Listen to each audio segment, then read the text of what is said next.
This is Ag Matters PM from the Iowa Agribusiness Radio Network, brought to you by the Iowa Soybean Association, your daily recap of the information that affects Iowa's farmers, producers, and consumers, right here in the heart of the heartland. With reports from our award-winning broadcast team of Dustin Hoffman, Riley Smith, and Mark Magnuson. Now, from the IARN studios in Des Moines, here's Riley Smith. Well, good day and welcome to Ag Matters PM from the Iowa Agribusiness Radio Network. I'm Riley Smith. Today is Friday, March 3rd, 2023. We're so glad you could join us today. In today's episode of Ag Matters PM, I talk with Iowa 2nd District Congresswoman Ashley Hinson.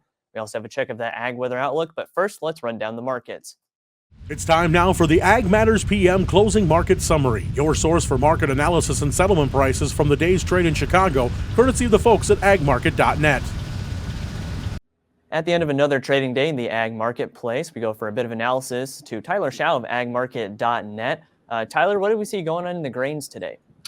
Had another positive day on corn and beans, largely most likely attributed to Argentine weather. Still getting reports coming in of really hot and dry. There was a lot of stuff thrown around social media yesterday, late afternoon, on the good to excellent conditions that the Argentine version of the USDA puts out, and I think their soybean good to excellent conditions were like 2%. Most of it was poor to very poor.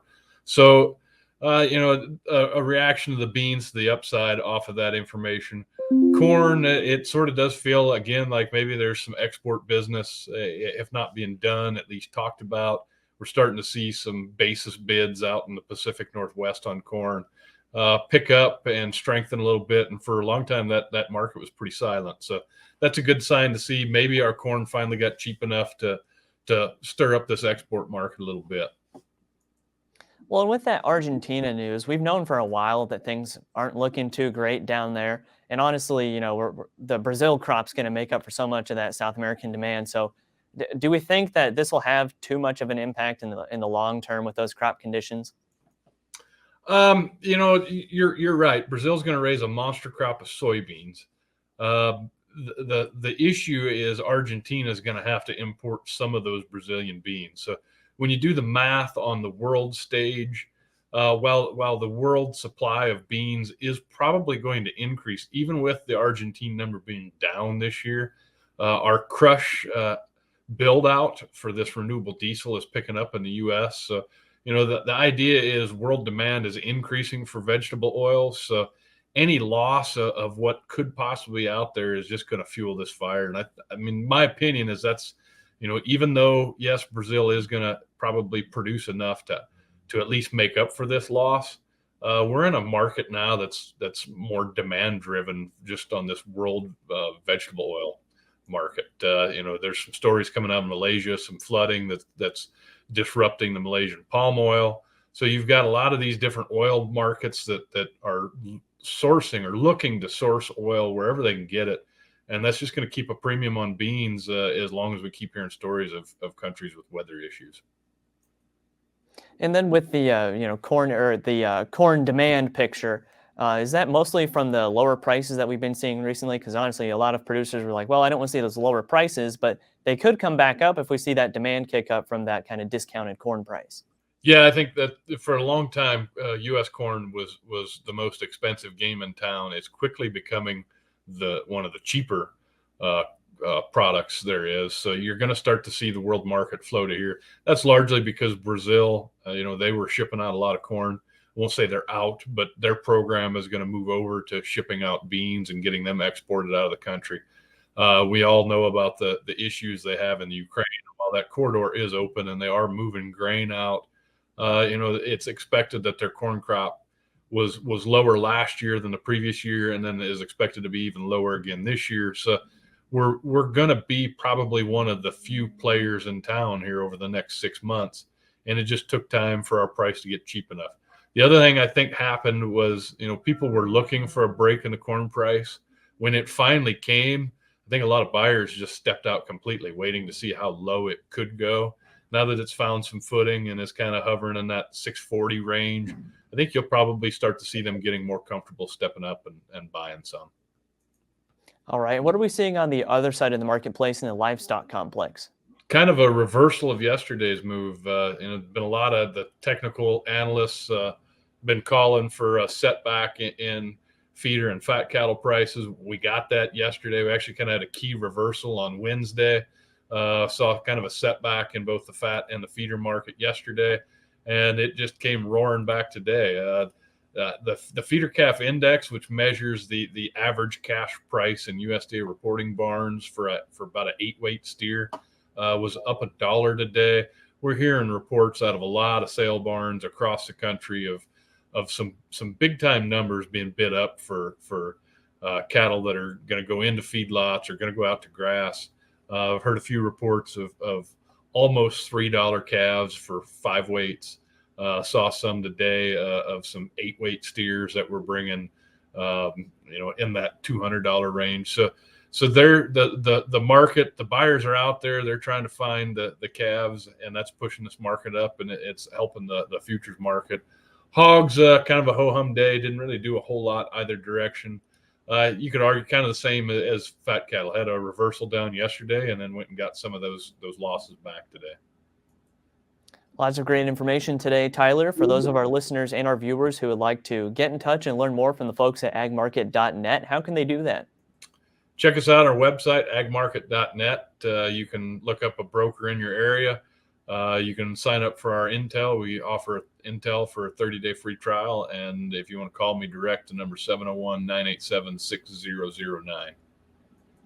All right. Thanks again for the conversation, Tyler, and we'll see you next week at Commodity Classic. You bet. Sounds good. That again was Tyler Schau of agmarket.net. We'll go ahead and take a look at how those numbers close. That's courtesy of the folks at Bar Chart. At the close, May corn up 6 even at 6.39 3/4. December new crop up 1/2 cent at 5.71 even. May soybeans up 9.5 at 15.18 3/4. November new crop up 5.5 at 13.73 even. May soybean meal up 9 even at 4.81.30. Soybean oil down 71 at 61.19. Chicago wheat down 4 even at 7.08 3/4. Minneapolis spring wheat down 3.5 at 8.72 3/4. Kansas City hard red wheat down 9 3/4 at 8.16 1/4. May oats down 1 3/4 at 3.31 3/4. On the Merc, April live cattle up 132 at 165.42. May feeders up 212 at 295. April lean hogs up 70 at 84.55. April pork cutout up 72 at 91.15.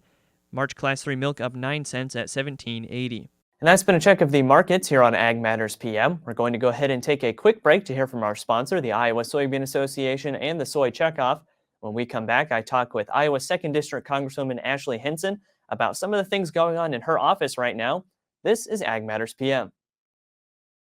Iowa Soybean Association is driven to deliver for Iowa's 40,000 soybean farmers. We're proud to provide objective agronomic research, a helping hand with soil and water stewardship, and timely industry news powered by the Soybean Checkoff. Learn more at iasoybeans.com. Welcome back to Ag Matters PM from the Iowa Agribusiness Radio Network. I'm Riley Smith. Recently, I had the chance to catch up with Iowa Congresswoman Ashley Hinson, who is now representing the 2nd District of Iowa. She and Representative Marionette Miller-Meeks had switched the numbers of their districts recently, but not too much has changed as a result of that. Anyway, she has been talking about ways she's fighting for agriculture, as well as some letters she sent to the Biden administration on E15, as well as the China Communist Party purchasing American farmland. Well, we are here today with Iowa Congresswoman Ashley Hinson just to catch up a little bit. It's been a while since we've had a chat. So first off, Congresswoman, just tell us a little bit about the latest work you're doing in Congress for Iowa agriculture. Yeah, well, we have been very, very busy in this 118th Congress. And first of all, let me say it's always a pleasure to work with you, Riley, and to talk with you, because I know you have such a great network of people to talk about these very important issues playing out in Congress. We've been doing everything we can to stand up for Iowa agriculture already this Congress.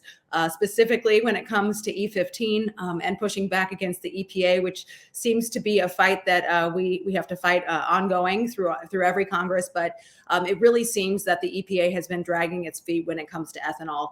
I've been talking a lot about, and we've had this discussion before about how ethanol fits into an all of the above energy strategy. And so that's why we have written a letter. I co-wrote the letter with Senator Ernst and many other members urging the EPA to look at Governor Reynolds' request to make E15 permanently available.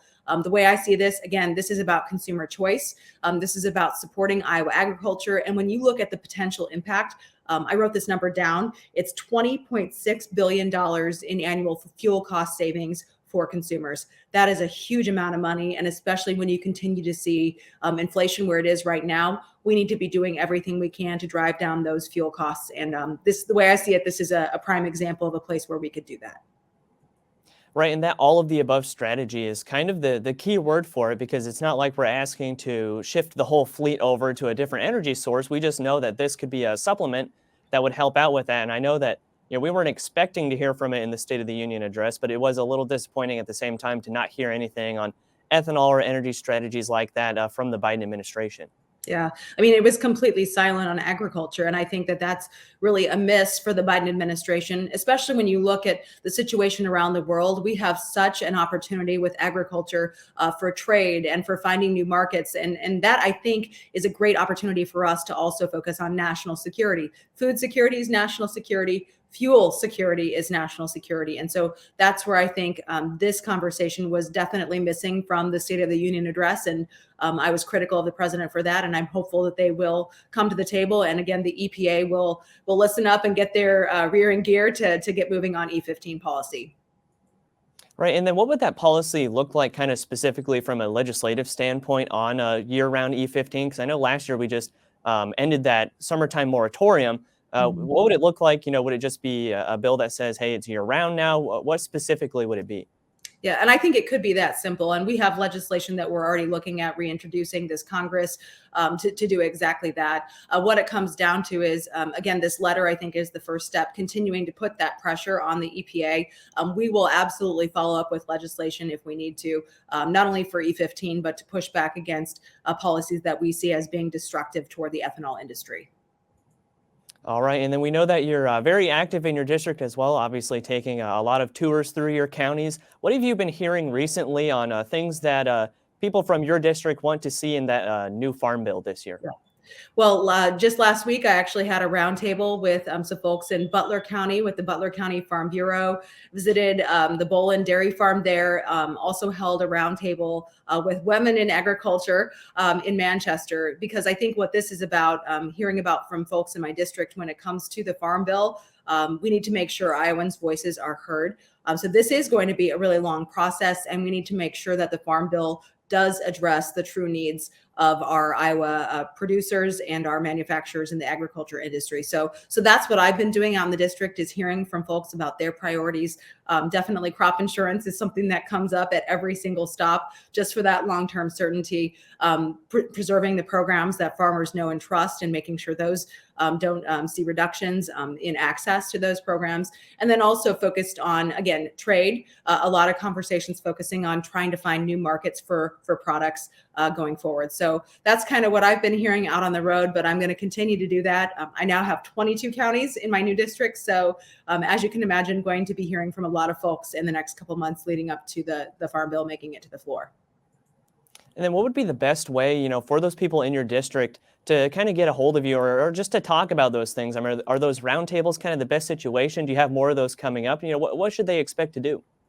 Absolutely. I would suggest anyone who wants to engage with our team, reach out. Our website is pretty simple, hinson.house.gov. You can reach out directly through that. Or if you have a local farm bureau that you want to connect to us through, I think everybody has our phone number and knows how to reach us at this point. It seems that way anyway.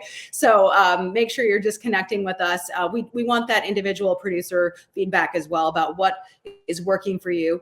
And I think what's important too about this conversation is the more stories I have and I can be be armed with about something that's working well. Let's say you have had a need to use crop insurance. How did that work for you, and why did that help save your operation or make it so that you could come back and continue to farm?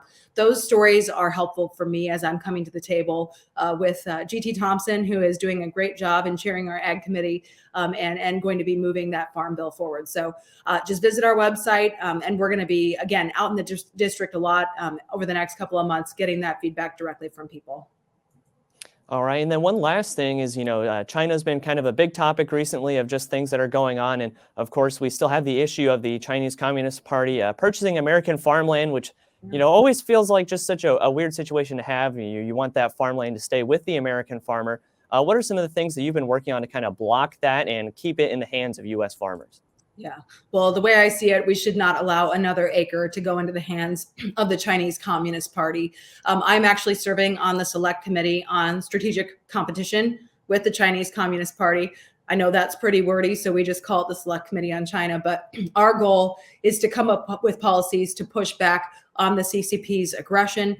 They are a threat to us. And in Iowa, we have some laws on the books already that will help protect our farmland from the CCP. But it is critical that we continue to expand on these efforts at the federal level. We need to stop the CCP from exerting control over our food supply. As I mentioned, food security is national security.